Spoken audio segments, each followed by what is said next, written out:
Welcome back to the Quantum Guide Show. Today in episode 176, I'm very happy to continue where we left off last month with part 2 of Harness the Simulation with my merry panel, Stephen Stathis, Don Rogers, and Canadian Spinja.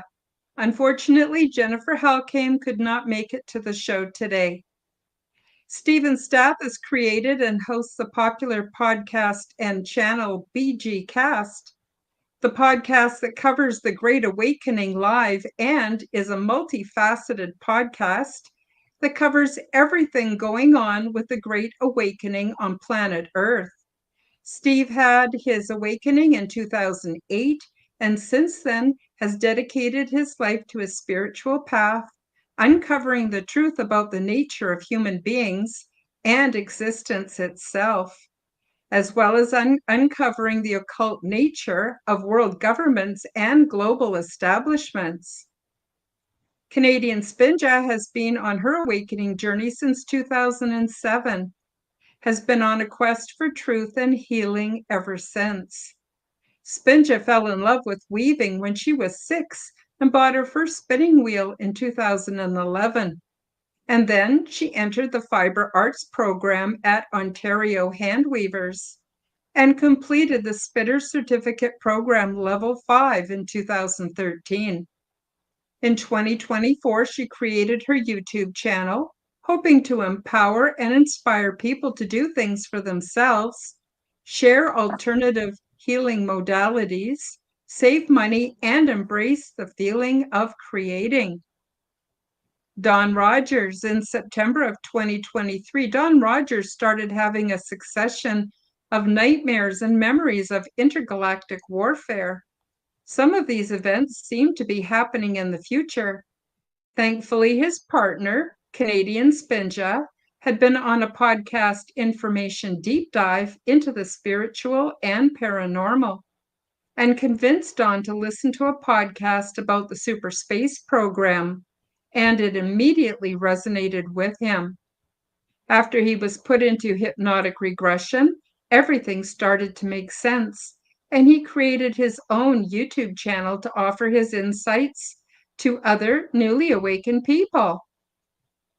Now, all of the links are below in the description box, and today in part 2 of this 3-part series called Harness the Simulation, we will be answering the question today, how do we navigate the simulation? Thank you for subscribing. Leave me a comment and smash that like button.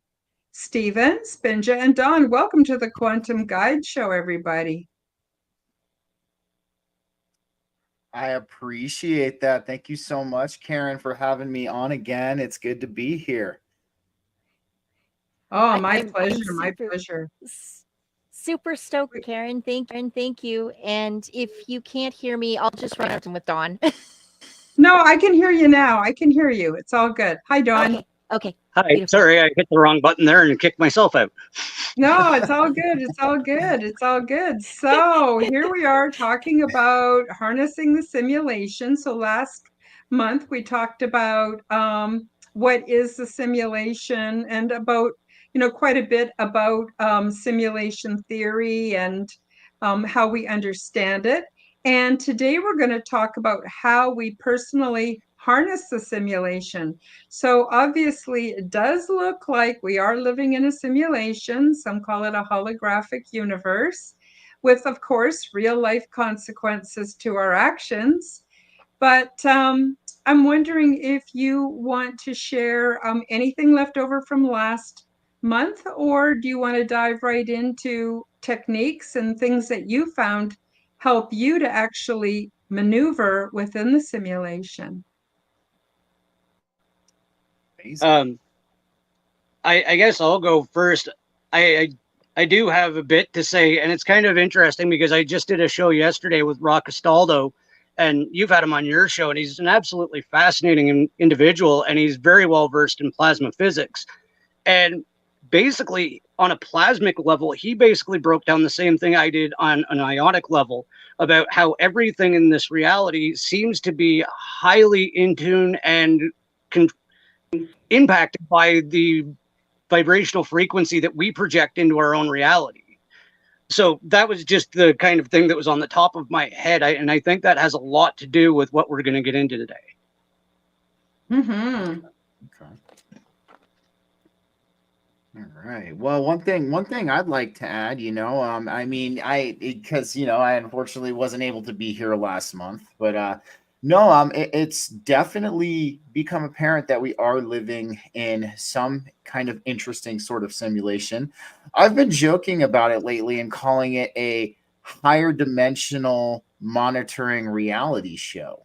Almost at times it feels like it's just that's the way it's been hitting me, I guess you could say right now, is that those are the words that are coming to me.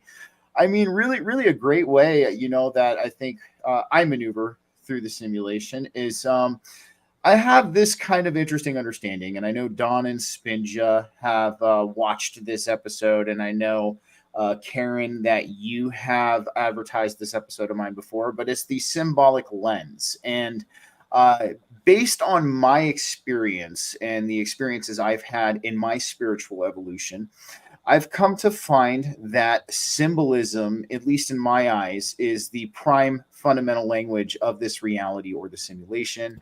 And written and verbal language is secondary because, due to most of the experiences that I've had with the divine, they've always come in a non-literal, in a different kind of tangible format, I guess you can say.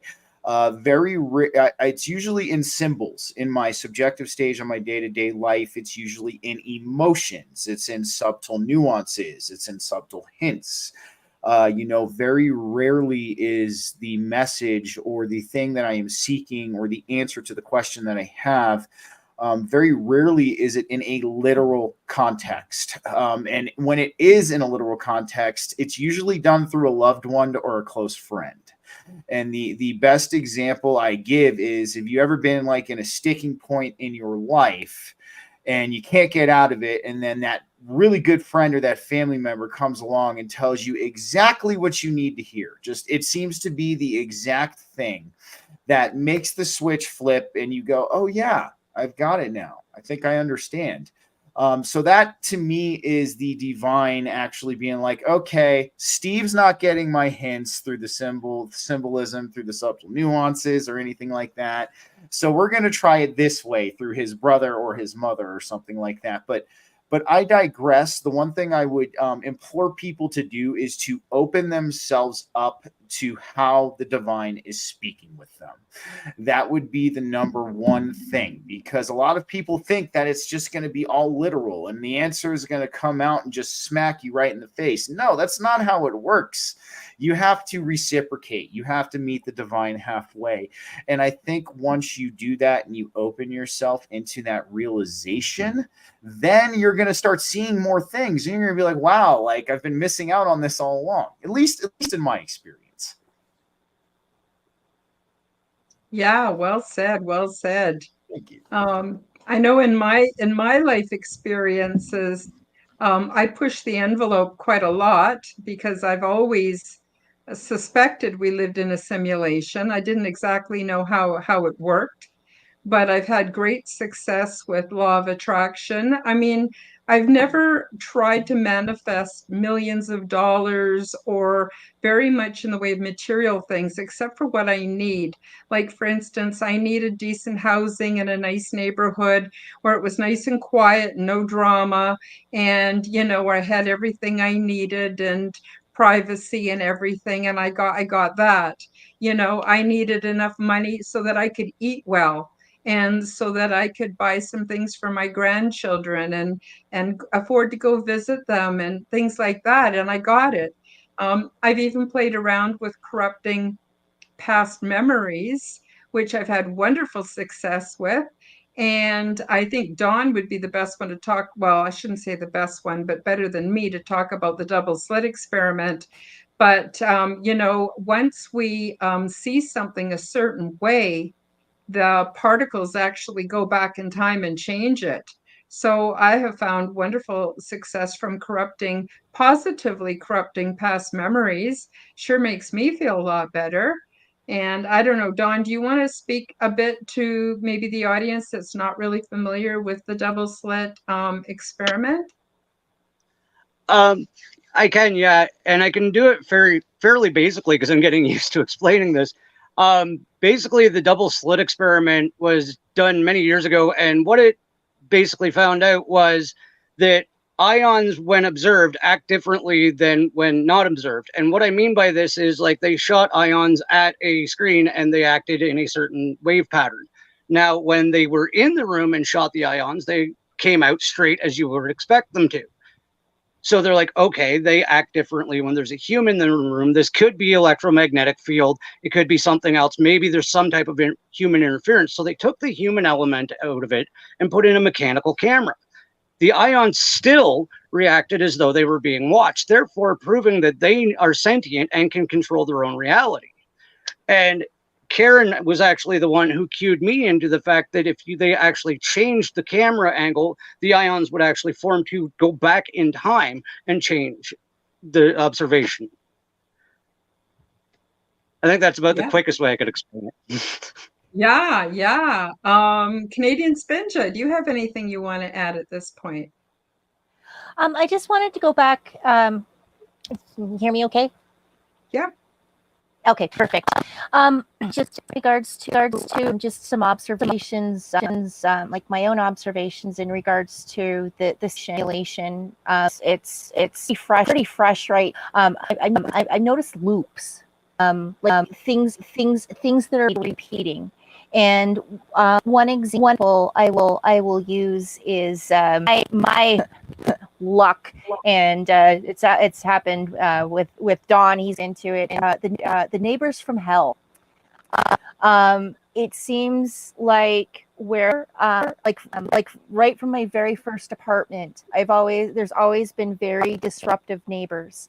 Right to our neighbor in Ontario, using his lawnmower as a weapon to just disturb any peace that we had. And then today, you know, like we had a falling out with an individual, and it's crazy because the last falling out that we had, like as a couple, it was pretty much the same thing. Dawn was connected with the angel, and they had a disagreement, and then I was cut loose by something, and it's just I'm seeing patterns, and these are just patterns that I've noticed, and I think where with this, yeah. Your mic's doubling up. Just come out here. All right. Okay, carry on, and we'll get. Okay. Sorry. I didn't mean to interrupt her. It was doubling up on itself. So yeah, I was having trouble understanding what she was saying. So I don't know. I think it was a mic issue, but yeah, if you guys can share the screen, that's just as good because your audio is good. So yeah, there we go. There we go. Okay. Hello. Hi. So where I was going with that, a couple of things, like with the loops or the patterns, is just pay attention, because if you see recurring things, you kind of question yourself. Don't question yourself, because it's probably legit. And as far as getting out of these loops, like there, I noticed, of course I'm drawing a blank with examples, but one of the ways that we broke the loops was to get out of Ontario. And the experience has been quite different. And it even ties into, like I'm working on a theory as well, what Ra Castaldo was saying. He got talking about the granite that was underneath Ontario, and it just seems like the energy was so toxic. And just building on what he said, it has me questioning, is that part of what's keeping the loop going? because it seems like ever since we left that area, we left that kind of energy, our lives, like it's taken a bit to get to where we are and to where we're going, but has improved dramatically, and we've broken a lot of those loops. Yeah. Wonderful. One thing I wanted to add in was, I think during my hypnosis, what actually changed my perspective on reality itself is seeing another stage of my consciousness in my own mind. Now, what I'm talking about is it was almost like a past life regression that was done to me, except it was to understand what I was dreaming about, which is a parallel life regression, I guess you would call it. And at that moment of seeing that I existed in a different time and date, place, and density, I was like, okay, so human life is not all there is to the existence of your consciousness. So this clearly is just a stage of our consciousness. This is I don't want to call the entire universe a program, but it's teaching us how to carry on to a different level of existence. I think that's why we're each here. And that's why you get stuck in the karma trap and all that crap, because you get stuck in the construct of society, because that's a whole other subject, because I don't even think we're supposed to be in society. I think we were here for a natural experience, and we become too reliant on society as itself. My whole point was, when I went under hypnosis and saw another stage of my own existence, it changed everything for me and my perspective on this reality. Yeah, interesting. Now, I wanted to say something about that because what kind of goes hand in hand with simulation theory is the many worlds theory. And I have often wondered, like when I really changed my circumstances, it was because I not only did things differently, I thought differently. And it's like trading places with another Karen in another universe who has the circumstances that I was desiring. And I was thinking about it, like if we have a soul, do we all have souls? All the Karens in the multiverse all have souls? Or is there basically one soul that dominates and we just trade places within the different universes? I don't know. I don't have the answer to that.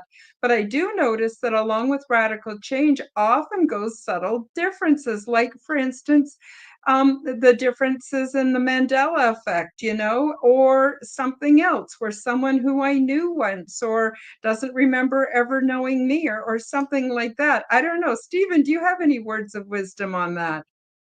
I've speculated on this a little bit, and I'm really leaning towards this. So I think, yes, I do believe there's many different, I'll call them parallel timelines. I am a huge proponent of the fact that I don't think that we have linear time at all. What we do have is something called parallel time. We have all of the different timelines running in concession with each other. I do think we are our own each we're our own each unique subjective focal point of the divine universal consciousness, and I feel that like I said, this is speculation, but I feel like we're currently set in this current experience, but we are aware of the other experiences, and that's kind of the best way that I can kind of put it. And I do agree with you, Karen, on that. When I do feel that we make a certain decision or we do a certain manifestation, or we're trying to achieve a certain outcome, we can potentially in some way swap places with somebody who's on a different parallel, or another version of us that's on a different parallel timeline, that kind of gives us that desired result or the desired evolution that we're looking for. I mean, it's definitely interesting too. I do feel in some ways I've borrowed information from my past experience, my past lives and things like that. But what's really interesting about it is it was almost as if when I had these experiences, they were occurring at the same time, or, in the same space that I was, just a different perceived area or point in time. So I do think that it's highly possible that this could be the case. I mean, especially if we're taking into account panpsychism.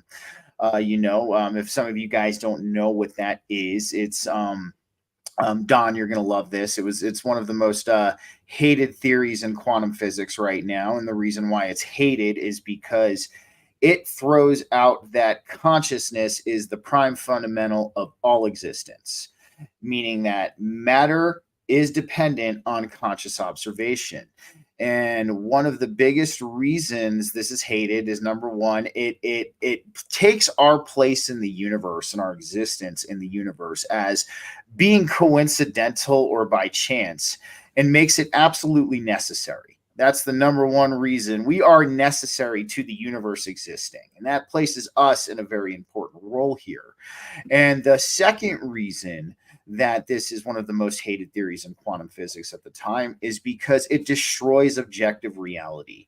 At that point, if consciousness is what I would call the prime fundamental of this existence, and that this universe stems from the observation, that means what we have is a collective of subjective realities. We don't have one overall objective reality. And that just throws a lot of the material scientists into a tizzy, and they can't handle that because, but no, if panpsychism is indeed the case and reality is all of consciousness, that does open the door to these theories, and that does open the door to all of these being a possibility. Well said. Dawn, you look like you have something you want to add to that, do you? Oh yeah, because again, this just goes into my interview last night with Rock Castaldo, as he was explaining how the plasma on the sun actually emits basically informational codes, and some of these codes even certain birds will mimic, and it's basically the life force of our reality. Birds are singing the songs of life from the plasma that is our sun, right? So exactly what Stephen's saying is, if there's informational light codes that birds on our reality are interpreting and repeating and helping the planet grow, then it's absolutely, it makes sense that those same light codes can be absorbed by our ions, helping us create reality.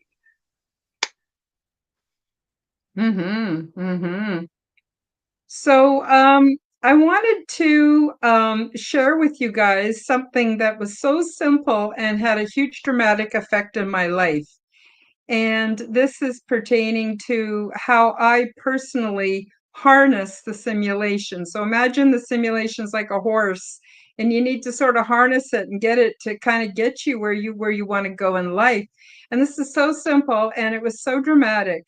So this is not my original idea. I saw someone on YouTube who had done it, and I decided to try it. So basically, up to a certain point around, 2017, 2018, I did not consider my life very successful, not by my terms, not from what I wanted to achieve, not what I wanted to see happen. And so I decided to do this little ritual. So, and it's also based on those of you who are familiar with Dr. Emoto and how words actually affect the structure of water.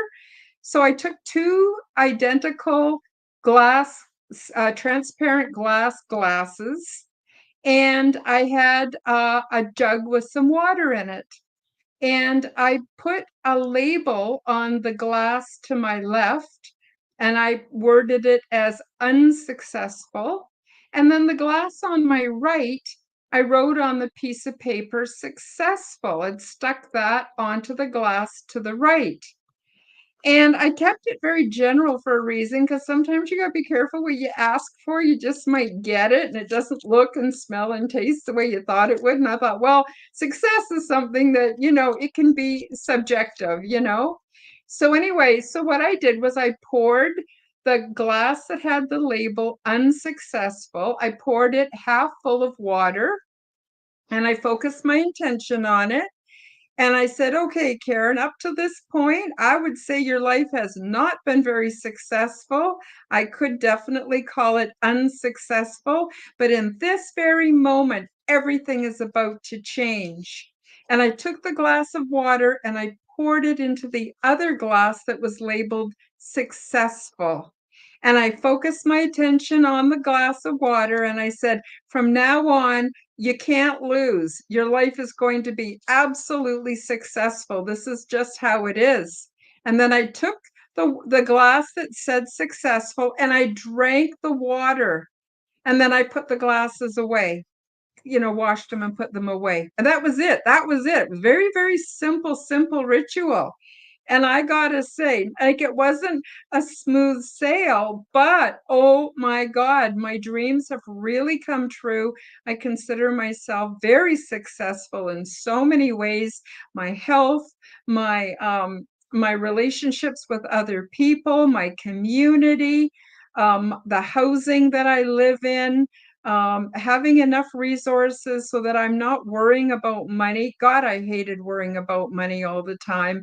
And I hated living in crappy houses and crappy apartments with crappy neighbors. And all of that changed for me. It didn't happen overnight. It just, everything just started to change. And my life became just holistically more successful. So I really want to recommend that to all the viewers and listeners, because if it worked for me, maybe it will work for you guys too. Stephen, did you have something you wanted to say about that? For sure. One thing I want to say is that's a really awesome little ritual you did there, Karen. I think you hit a few of the key pivotal points. I think that at least I feel from in my experience that you can harness the simulation. One of the biggest things I would like to add, I didn't get a chance to actually go over this last time when we were doing our FKN thing about manifestation, but this is actually something I think really works well, and I've been experiencing very wonderful results from this. Moving into a state of giving. Now, what do I mean by that? Now, a lot of people, yes, we're always kind of in somewhat of a state of giving, especially doing what we do. But really what this is every time you get a manifestation that you desire or you get your desired outcome, you give back to the divine. Now, what happens, there's many different ways of giving back. A good example is like, let's say you were asking, you needed $100. This is a good example. You needed $100 and you got that $100 and you looked at the divine and you said, I really appreciate that. I'm going to give you this 20 back because you helped me out. And take that however you'd like to. There's many different ways of giving back. And what this does is this puts you into a state of giving.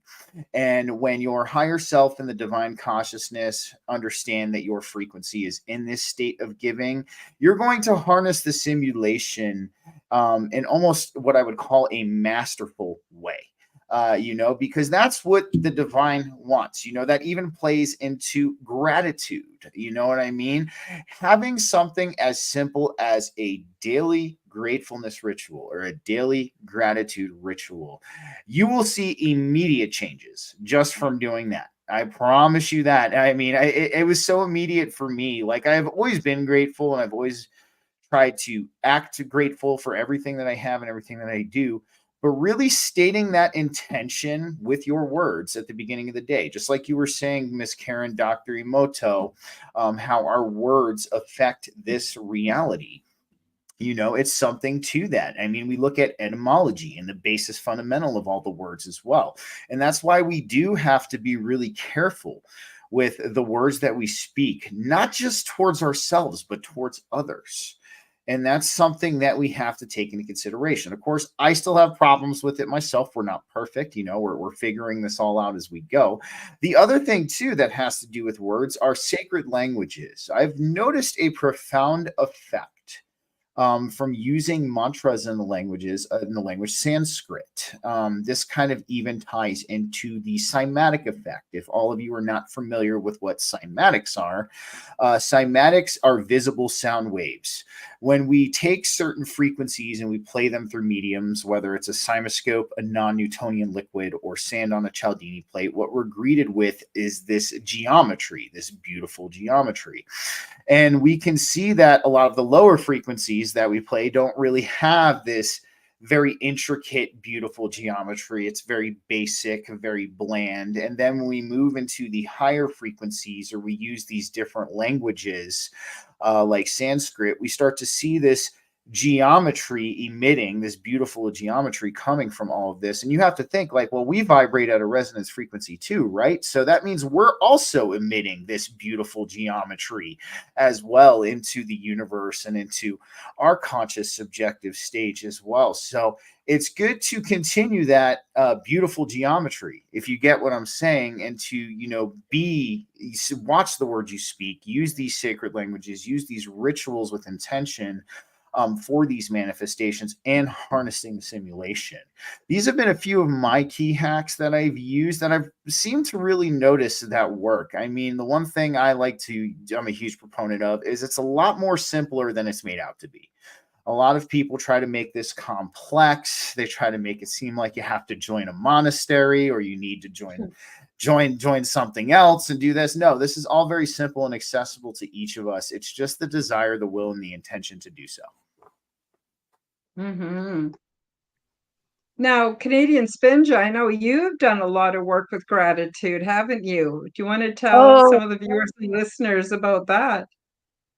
Absolutely. And yeah, I was just building on what Stephen was saying. I've actually made it part of my daily ritual. I just have this thing that I do in the morning, reinforcing the protection shield around us, and then on my way to work, I have I call it my morning meeting with my team. So my guides and the benevolence. I don't have any names. I know a lot of people do. So if you do, that's awesome. I don't know. I just talk to them in general. And I just go on a gratitude rampage. And it's so easy to do. And then if you want to pull into the law of attraction to this, the more you do it, the easier it becomes. And so just as an example, I'm driving to work in my dream truck. It's I never expected it. So easy. I love my truck. Thank you so much for this wonderful truck that's going to get me there safely. And then I move on to my work. My workplace is one of the it's the best place I have ever worked. And I mean, there's some stuff, but every workplace has it. But otherwise there's no conflict. My bosses are cool. My boss, she is so much fun. She drove her scooter in through the workshop this morning. I forgot to tell you that. So I'm grateful for that. And then I've even and really where it started was I was with The Secret. And I know a lot of people just it's helpful for a starting off point, because that is where I learned how important gratitude is. Because at that point in time, I was in a bad relationship. I'd left, and I ended up going to a women's shelter with my then baby. And I was looking around and what do I do? I don't know where I'm going to go. I don't know what I'm going to do. I've got nothing. And my family, my mom was there for me, but otherwise I didn't have anybody. And so I went out and I got some sticky notes, and I wrote thank you messages all over. I stuck them everywhere. Thank you for every tiny little thing. And then I also challenged myself with a gratitude journal.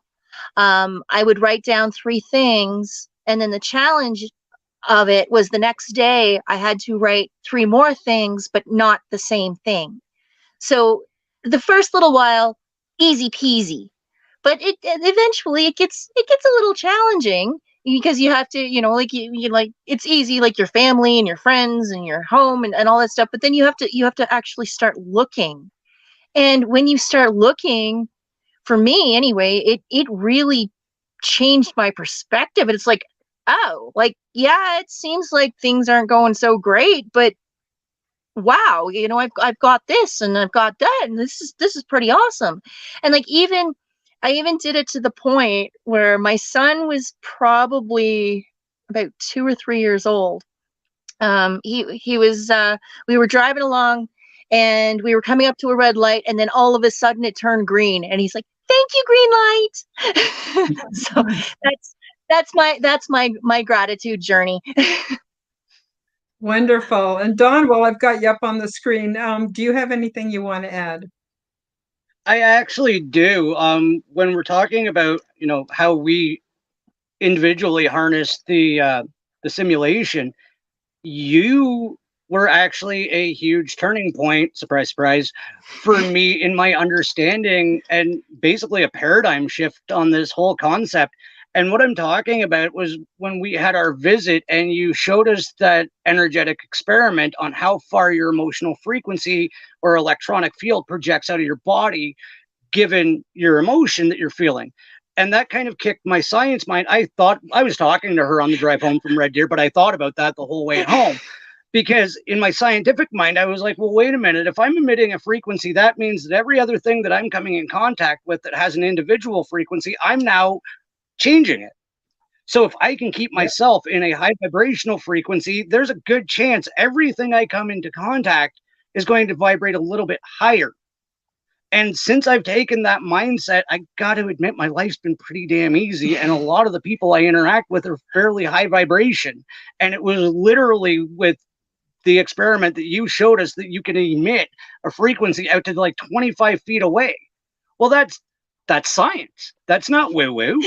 My frequency is now touching everything else's frequency. So that's how I started harnessing the simulation. And thank you. Oh, you're very, very welcome. I want to pause for a 2.5-minute promotion break and then come back and I'll tell everybody basically about the experiment we did. So hang on. Hi guys, break time for a short message. YouTube will not monetize me, so if you enjoy my content and want to support my efforts, help me to cover my expenses by visiting my shop to buy yourself a beautiful orgone generator. Zendome's Orgonite are my unique brand, and they are ethically sourced, handmade, and double charged for maximum effect. They are only available through my website, www.KarenHoltonHealthCoach.com. Many people are finding comfort with Zendome's orgone generators, commonly called Orgonite. They are a simple compound which balance ambient energy by converting negative energy and EMF into positive healing energy with many easily confirmed health benefits. They are a simple compound with alchemic and energetic properties. These devices function as self-driven, continuously operating, highly efficient, negative to positive energy transmutation factories. They help diminish the harmful effects of electromagnetic frequency radiation by attracting and converting negative energies, retuning them into new and more healthful sound and light wave patterns. And they help to purify the atmosphere and accelerate plant growth. They also help stimulate positive mood and are a natural remedy for poor sleep patterns. When Orgonite is within range of any corded or wireless electronic device, it will efficiently and continuously transform that energy into orgone as it is being transmitted. This essentially creates orgone energy transmitters out of any and all emitters of harmful negative energy. You can use these devices for focusing the mind, healing, meditation, and for spiritual growth. Zendome's Orgonite are my unique brand of orgone generators, and they are only available through my website. Don't be fooled by imitations. Check out my website to see my latest selection at www.KarenHoltonHealthCoach.com. That's KarenHolton healthcoach.com. Check them out today. Now, let's get back to the show. Well, we're back. I'm just reading the private chat here. Oh, you got to see. I actually want, if you don't mind, Karen, I would love to touch on that because this also needs to be. This also needs to be because I definitely want to hear your experiment for sure. No, go for it. Go for it. So I figured you would love this. So I've been lately, one of the things of mine that I've been doing is I've been proving the subtle body system to be a very real thing. I feel that this is a real component of our physical existence here. You can actually, a lot of ways, flex your chakras. Like, yes, you can feel them, you can flex them. They're a lot like muscles, but it's interesting because you all were talking about the auric field and how you can send frequencies, 25 feet away from you through your auric field. Well, the auric field is actually your eighth chakra. This is something that a lot of people aren't really privy to. This is in a lot of different ancient Vedic traditions and things like that see the auric field as the eighth chakra.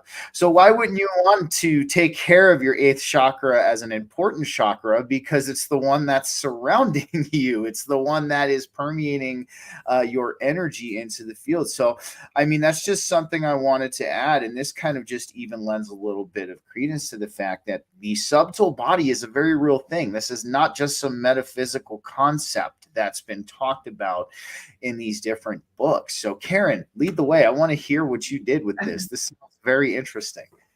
Thanks for that. Thank you for that, Stephen. That's awesome. It ties in beautifully. Okay, so long story short, Canadian Spinja and Don Rogers came to visit me at my home in Red Deer, Alberta. I took them out to the backyard and had them stand away from each other. And Don actually filmed it. You can watch it on March 4th Productions. That's with the number 4. The link's below. And so what I did was I showed Canadian Spinja how to position a metal coat hanger in her hand so that it was very loosely held in place. And sorry, I'm doing it backwards. I did that after. Sorry, let me start over. Okay, so I told Canadian Spinja to think about something that, well, first of all, not to think about anything, and I just measured her auric field. So what I did is I held the coat hanger very loosely with the hook pointing towards her, and my hand halfway across my hand was the bottom bar of the coat hanger, just loosely held it. And I slowly backed away from her, and when I reached the outer limit of her auric field, it went and bent sideways because it was acting as a divining rod. So then I went up close to her and I asked her to think about something that got her really upset, something that was just terrible, terrible to think about, made her feel bad. I said, don't worry about it. We're going to fix it in a minute. Just bear with me. And she did. And I took not even 1 or 2 steps back and the coat hanger went to the side. Her auric field had shrunk to basically being within an inch of her actual physical body. So then I said, now I want you to think about something that makes you so blissfully happy you can barely contain the joy you feel. And she did that. And I took the coat hanger and I backed up and I backed up and I backed up and I looked around me to see if I was going to get to the tree because I was almost out of the yard. And I backed up and I backed up and I don't know, Dawn can tell you how many feet it was. It was quite a ways, and then the coat hanger went to the side. So what I demonstrated was the auric field around us is dependent on the emotions we're feeling. And when we're feeling yucky, like if we're just constantly on our social media looking at negative stuff and watching really depressing world events on YouTube and stuff like that, our auric field just shrinks. And it not only doesn't do us any good, it doesn't really have a positive effect on anyone else. But when we're full of joy, our auric field is huge and it overlaps. We're like giant Venn diagrams, and we absolutely do affect each other. So then I taught, and this is the part I should have waited till later to say in the beginning. Then I taught Canadian Spinja how to do it, and she measured Dawn's field, and we did the same experiment a second time, and it worked beautifully. So, I mean, it was such a powerful demonstration of how much energy we have and how far outside the body this is happening, and we absolutely do have an effect on each other. Dawn, did you just want to say anything else about the experiment? I do, because I actually went further after we did it and found some charts and graphs and stuff on the wonderful internet. And like each one of our emotions has a frequency, a resonance attached to it. And where it gets even crazier is if a bunch of us like are in trauma mode or we're all at low vibration. If you understand the projection of radio waves, low density frequencies can't get past the ionosphere.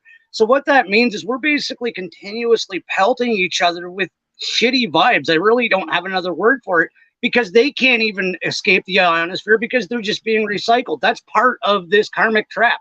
We are making each other constantly feel terrible through this. High vibrational, like things like satellite and UHF, can actually pierce the ionosphere because they're a higher vibration. I wish I had the pictures with me, but there's entire charts on what frequency your emotions emit, and you're affecting everybody else and everything else that you come in contact with those frequencies. Absolutely, absolutely. Stephen, let's go back to what you were saying about our auric field, because I know you've got more you want to add about this.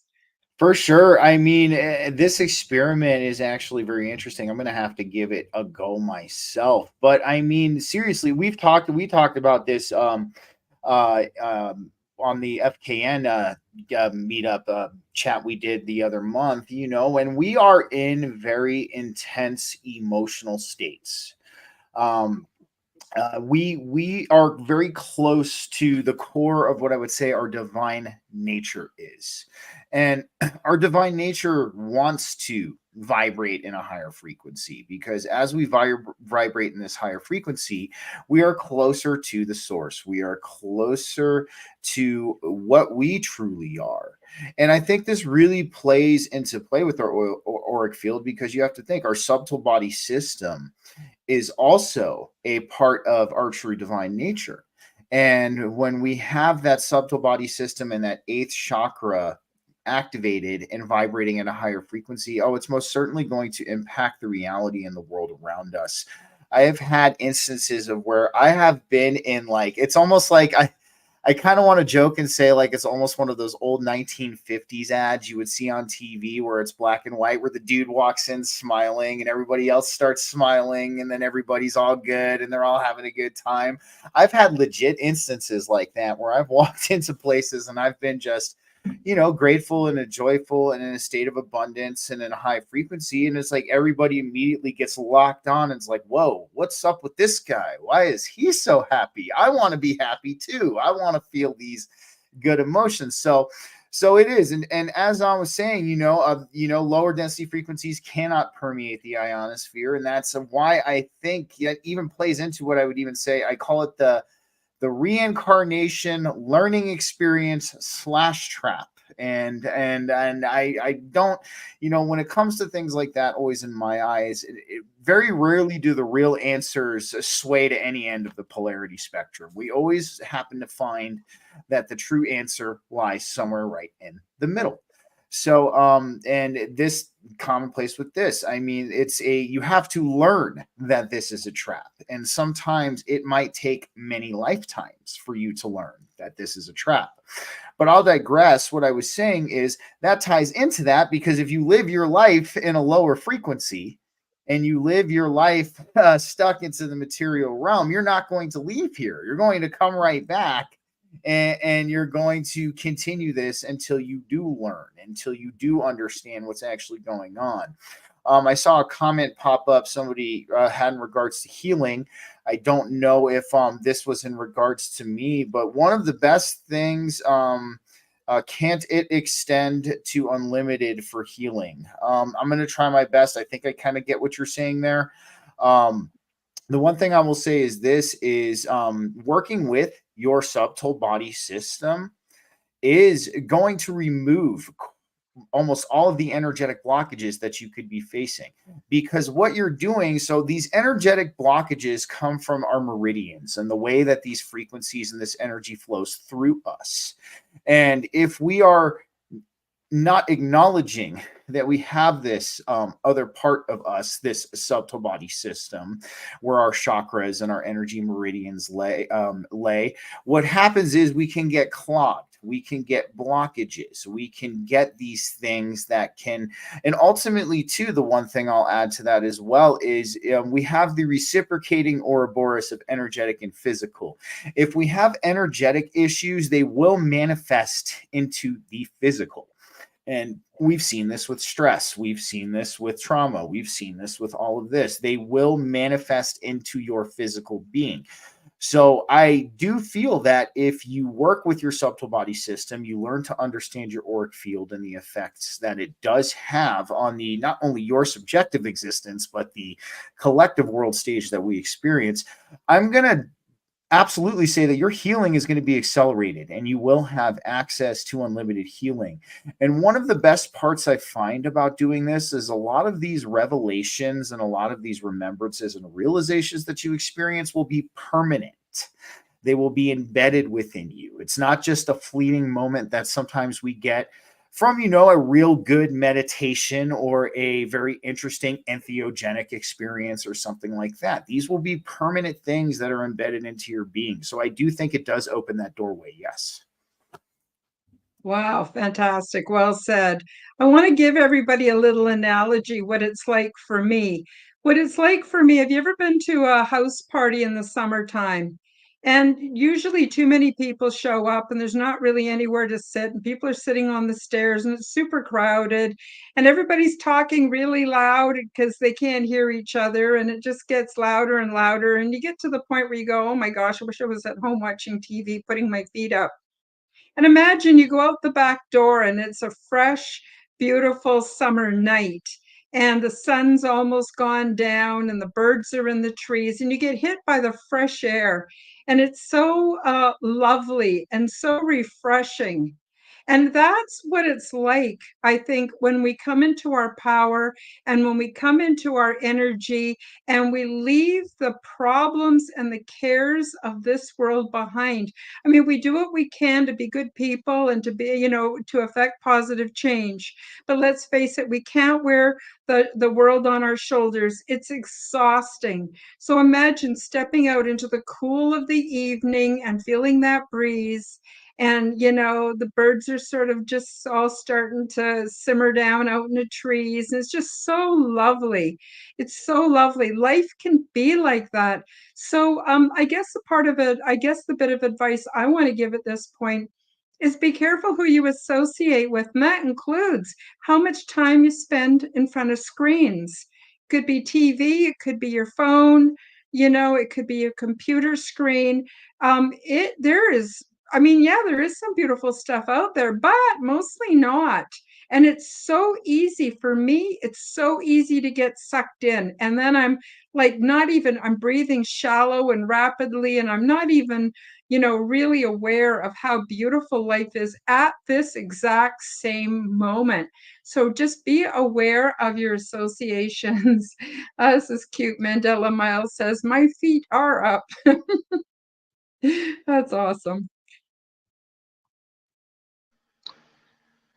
I think one of the things I'd like to leave everybody with is like I said, since taking Karen's course and a few of the things she's taught me about the energetic universe and inspired me to figure out for myself, is sometimes I do get really comfortable in my own existence, and then the slightest thing will happen and it's like, oh my God, my world's ending, something happened wrong. And it's like, sometimes I have to stop myself and go, dude, it's not that bad. You lost two people, or, somebody said something on social media that mildly upset you or doesn't like you and said something nasty to you or commented on your video and it hurt your feelings. It's really not that bad. It's nonsense, really. And it really has no effect on your reality. And as soon as you start to realize that, you're like, oh, right. It's just the internet. It's just somebody on the other end of the world that's upset with their own life or is having a rough go or maybe having a terrible time. But when it's really good, it's hard to overreact and think things are really bad. And it's really not that bad a lot of the time. Canadian Spinja, what have you got to add to that? I was actually going back to what Stephen was talking about with the subtle body and your emotions, and basically they manifest like if you're like at a low vibration, that's how sickness and disease happen. And so if you're and it's just I'm discovering things, and I know Steven's ears are going to perk up because I'm going to talk about qigong a little bit. I don't know a whole lot about it. I'm still learning, but that's something that I'm figuring out, like, and I'm seeing is that, like, it's, yes, it is, it's physical exercise. There's also a spiritual component, but there's also the health component too, which I think is really, really cool because, like, from what I'm understanding, like, as you're learning, you're learning what emotions are connected to what ailments or symptoms or things like that. And I don't know if that's something that you learn right off the top, or if it's something that you have to dive in a little bit deeper. That's the part I'm still going down that trail. And then German New Medicine is another one that I'd like to sniff around as well, which also connects emotions with symptoms. And I think it's really cool that you can actually get some of these answers. And again, and I'm not going to say, do not replace this with a visit to your doctor. If something's off, absolutely go get it checked out. But it's something, it's kind of like Google for your body, like you check in and you see what's going on, and then you have a better idea of what direction to go. And if you can treat it at home, or if it's something that you need to seek help. Awesome. Good advice. So one thing I would leave everybody with is this: do not overcomplicate this. That is the number one thing I think a lot of people in our community have a problem with sometimes, is we get too hyper fixated in the logistics and the exacts, and the we have to absolutely do it this way or it's not going to work. Well, you just made it, now it's not going to work because you dictated that to yourself. So keep things simple, guys. Don't overcomplicate it. This knowledge and these abilities and the manifestation and the subtle body training and all of this stuff that we talked about is accessible to you. Everybody, anybody who wishes to seek it, you can find it. Kind of tying in on what Don said, as well too, is even be grateful in the bad times. That's gratitude in its finest. I can't tell you how many people I look at that they'll walk around being grateful and having gratitude, and then something bad happens and all of that goes out the window. No, that's not how gratitude works. The universe is going to see you're still staying grateful, and your higher self is going to see you're still staying grateful, even though excuse me, you're being put through some things, and they're going to be like, wow, look at that, he's learned. Okay, we're going to reciprocate the learning process there. And another thing as well, as Spinja was saying too, it is when you really start to dive deep into these different practices, these different rituals, and these different types of training, you're going to start to understand the subtle subjective nuances, is what I call them. And we each all have our own kind of weird feel for how we do this, and you will discover what is unique to you. And that is the one other thing I'll leave you with before I end this segment of what I'm saying is you can adopt different methods from other people. Of course, most definitely. That's part of the learning experience that we have to do. We have to try something in order to know it works. But don't be afraid to add your own little unique spin on it. Don't be afraid to add a little thing here that you feel is going to benefit you. Like I said, don't get caught up in it. Keep it simple. This is all accessible to you. And guys, this was a magnificent conversation. All of you killed it. This was great. Oh, thank you so much for joining us. Now, before we go, Stephen, tell everybody, what have you got cooking? What's going on at BG Cast? Where can people find you, and all that other kind of good stuff? Well, BG Cast has been, we're coming up, towards the end of our second season in December. We're a little bit away from it, but I got a couple things I'm working on. I'm cracking away at a book right now. It's going to be called the BG Method for Total Physical, Mental, Emotional, and Spiritual Health. It's going to be a short ebook that I am in the process of cracking away at. I am looking to potentially start a documentary in 2025. I don't know exactly when in 2025, but I have the idea together. And other than that, guys, I'm always doing my show. I will be doing 2 shows this week. Tonight, I will be doing a short kind of show with Chris Matthew, head of FKN.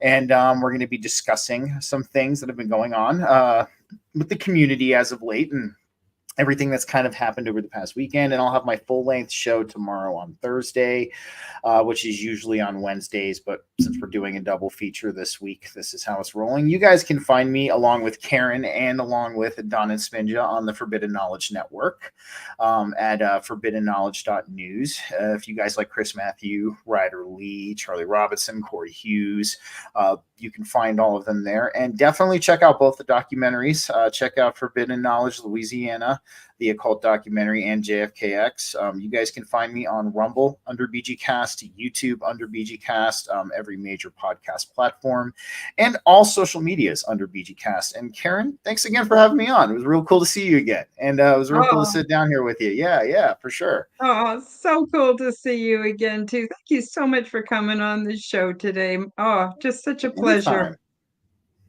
So, Don Rogers and Canadian Spinja, what do you guys got cooking and where can people find you? All of my stuff, as Steven said, it is on FKN, so you can find it on audio there, and then on my own channel, March 4th Productions, and it's the number 4, and you should actually look Don Rogers at March 4th Productions because there was other ones.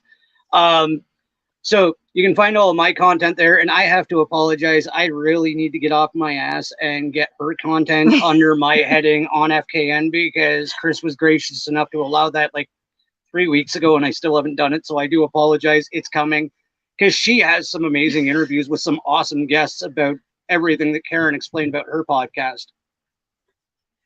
You can find me. I'm on YouTube, just Canadian Spinja, and I'm also on Facebook. I'm doing some more expanding. The thing I'm focusing on right now, I'm listening to an audiobook about psychic Reiki. I've got there, my hands are just itching. There's something going on. So I'm learning about healing modalities and different ones. And so that's a lot of what I focus on my show. And it's basically geared towards people I'm learning and come along with me. Thank you, Karen. I appreciate you inviting me. Oh, my pleasure, my pleasure. So, yeah, so everybody, please do visit these folks. The links are below, and please feel free to subscribe to their channels and support the great work that they're doing. And as for me, you can find me on all audio podcasts, again, also under the Forbidden Knowledge Network, but I'm listed as the Quantum Guide Show with Karen Holton. Now, with all the video podcasts, I'm on X and Rumble and YouTube and all over the place, shamelessly, Odyssey, you name it. And it's all under at Karen Holton TV. So I'm pretty easy to find. And I have 2 shows. So there's one coming up on Sunday, and that's a community building kind of a Q&A and chat where I include the audience and the people in the live chat quite a bit. And this Sunday, July 21st, I'm very excited to say I have Preston Dennett and Dolly Safran as my guests. And for those of you who are familiar, Dolly Safran is a lifetime contactee with the Greys. So if you have any questions about the Greys, please do show up and come visit us and ask your questions. And of course, Preston Dennett, he's a MUFON investigator, prolific author. He's written and published over 30 books. So I'm very excited to have them on my show Sunday, which starts at noon Mountain, 11 a.m. Pacific, and 2 p.m. on Eastern Time. So that's about it for today. I'm wishing everybody much love, and thank you, my wonderful guests, and we'll see you next month for the third installment on this wonderful series. And Thank you, I Karen. guess, oh, you're very, very welcome. Oh, Mandela Miles said, thanks, good show. Thank you for joining us, Mandela Mile. Lovely to have you as always. And so I guess that's it for our show today, and we'll just say bye-bye, everybody. Thank you for joining me for the Quantum Guide Show. Become the change that you wish to see in the world. Subscribe to my YouTube and other channels at Karen Holton TV. Click the like button, leave me a comment, and share this podcast with your friends. Check out my website at www.KarenHoltonHealthCoach.com to see my free resources and amazing products and services. All the links will be in the description below. As part of the Forbidden Knowledge Network, you will find the Quantum Guide Show with Karen Holton and also the Aliens and Angels podcast on all audio platforms. Until next time, keep up the